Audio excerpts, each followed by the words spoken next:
Bem, Os Primeiros Soldados, ele começou a trajetória dele presencialmente na Alemanha, em novembro. Alemanha e Índia, um coladinho no outro, assim, e foi muito bom, assim, a gente segurou o filme para poder estrear presencialmente. Foi muito bom, assim, sentir o calor dessa plateia inicialmente gringa, né, e a gente depois passou no Festival do Rio, primeira sessão brasileira, com gente e tudo. E depois a gente estava muito ansioso por Tiradentes, mas Tiradentes acabou indo para o online por causa daquela onda da Omicron, e aí o filme de alguma forma também explodiu, assim, mais de 2.000 pessoas assistiram o filme naquele contexto, e eu sinto que isso ajudou muito, né, então é muito curioso como a gente mesmo sentindo a necessidade do presencial, é importante que a gente considere daqui para frente essa dobradinha do presencial com o online. Muita gente que não estaria nos festivais onde o filme passou teve acesso por causa do online. E aí eu acho que um pouco da repercussão que o filme tem tido vem um pouco disso também, assim, né?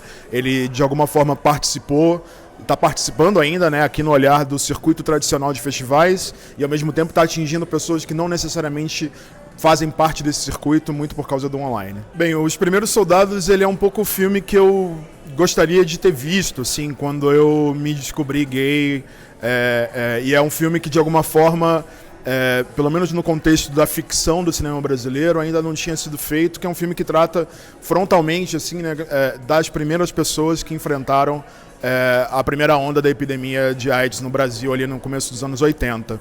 E a ideia do filme vem muito disso, assim, né, de perceber uma lacuna não só na representação, mas na própria presença física mesmo, né, espiritual dessas pessoas. Eu gosto de dizer, né, que esse filme é um pouco a imaginação da minha árvore genealógica, né, da árvore genealógica de toda pessoa LGBTQIA+, a partir dessas vivências às quais a gente nunca teve acesso, porque o vírus as tirou da gente cedo demais, né? Faz muita falta, assim, para pessoas dessa comunidade, e essa é uma falta continuada, ou seja, ela é sentida hoje do mesmo jeito que ela era sentida há 20, 30 anos atrás. Faz muita falta a presença dos nossos ancestrais, dos nossos anciões, das pessoas mais velhas que nos guiam por esses caminhos, assim. E esse filme é um pouco a imaginação de quem seriam essas pessoas, de como elas viviam, diferente de todo o filme feito sobre a AIDS, especialmente no começo dos anos 80, né?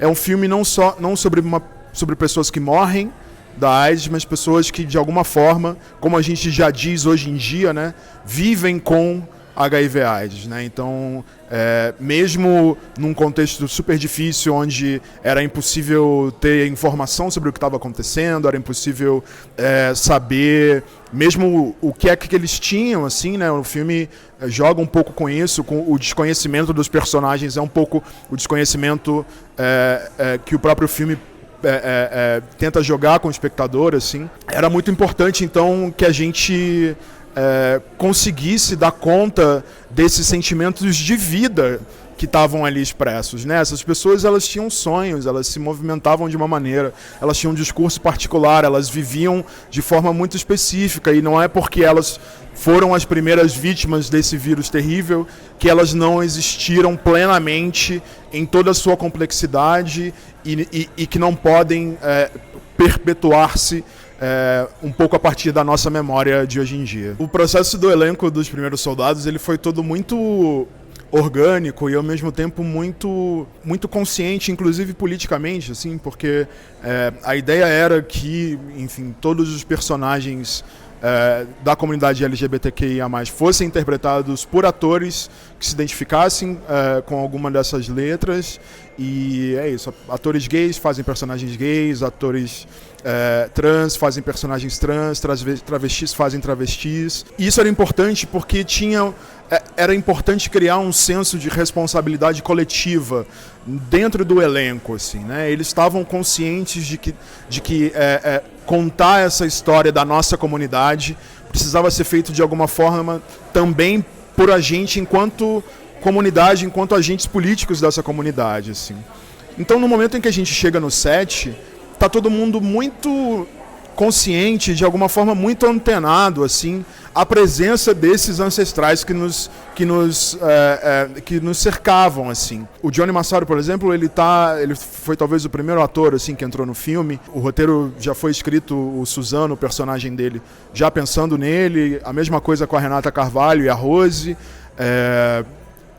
Atores que eu conhecia já de antes, né? A Clara Chauveau, enfim. E mistura-se a eles um elenco de jovens talentos lá do Espírito Santo, que a gente chegou através de pesquisa de elenco e casting. E a sensação do set era sempre... O Johnny Massaro fala isso e é uma verdade bonita, assim. Esse filme, realizá-lo foi um monte de coisas, mas difícil exatamente não foi.